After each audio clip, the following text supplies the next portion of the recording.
Kings 6, 1 through 6. And it happened in the 480th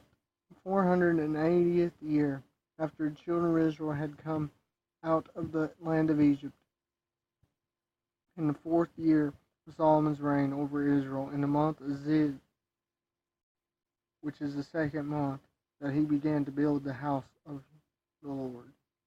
You know, it marks it from the time they returned, came out of Egypt, including the 40 years of wandering.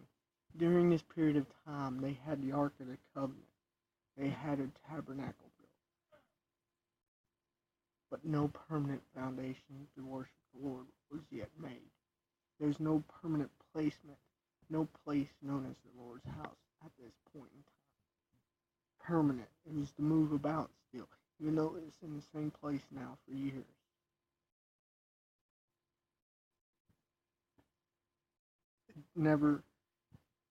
Solomon had, in the 4th year, he took the time before, you can see in the previous chapter, he took time to prepare the building.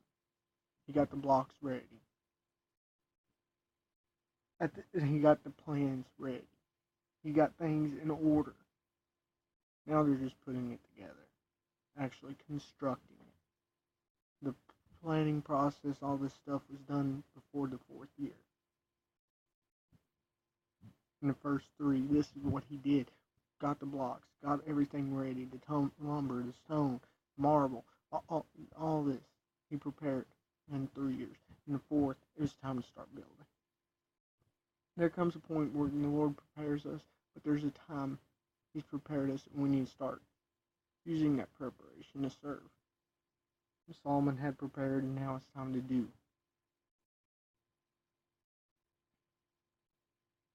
The house which the King Solomon built for the Lord, the length of it was 60 cubits, and the width was 20 cubits.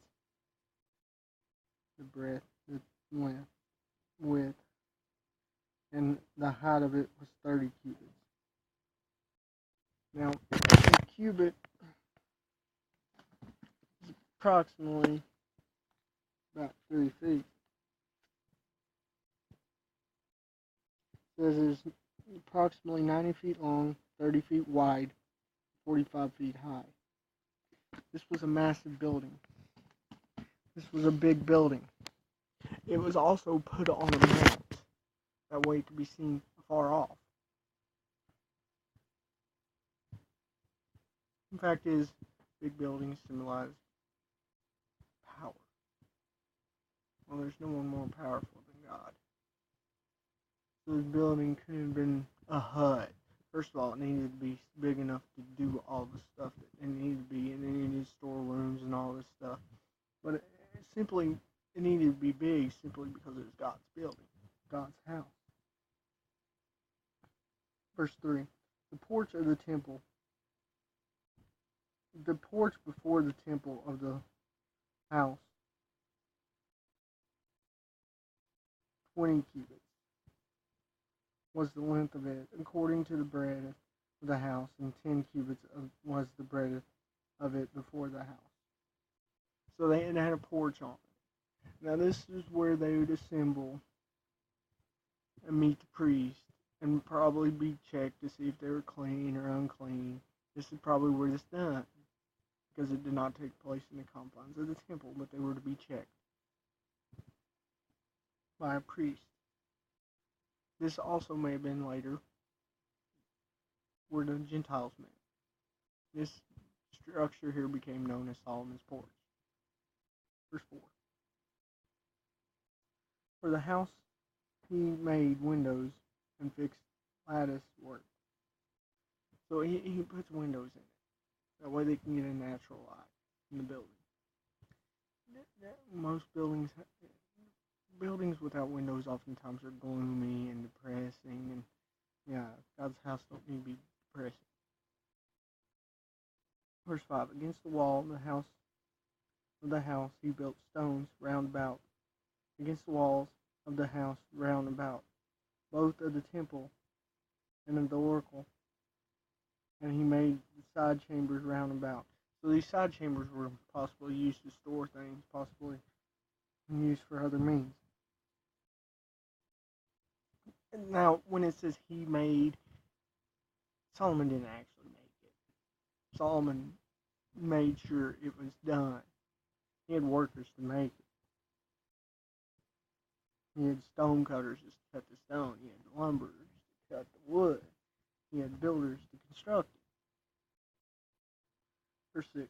The nethermost story was 5 cubits broad, and the middle of was 6 cubits broad, and the third was 7 cubits broad. For on the outside he made offsets in the wall of the house round about. The beams should not have hold in the walls of the house.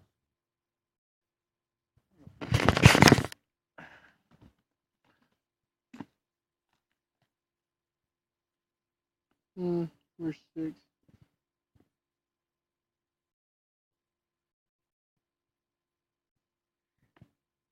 The nethermost chamber.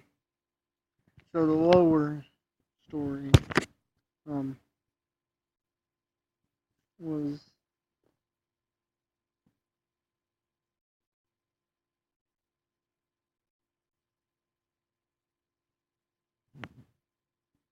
nine feet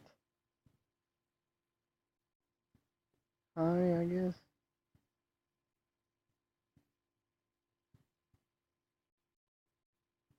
And 7.5 feet,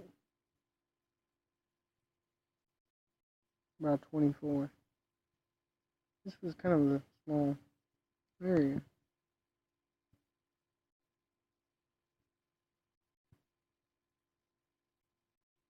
So it has 3 different levels in the temple, 3 stories.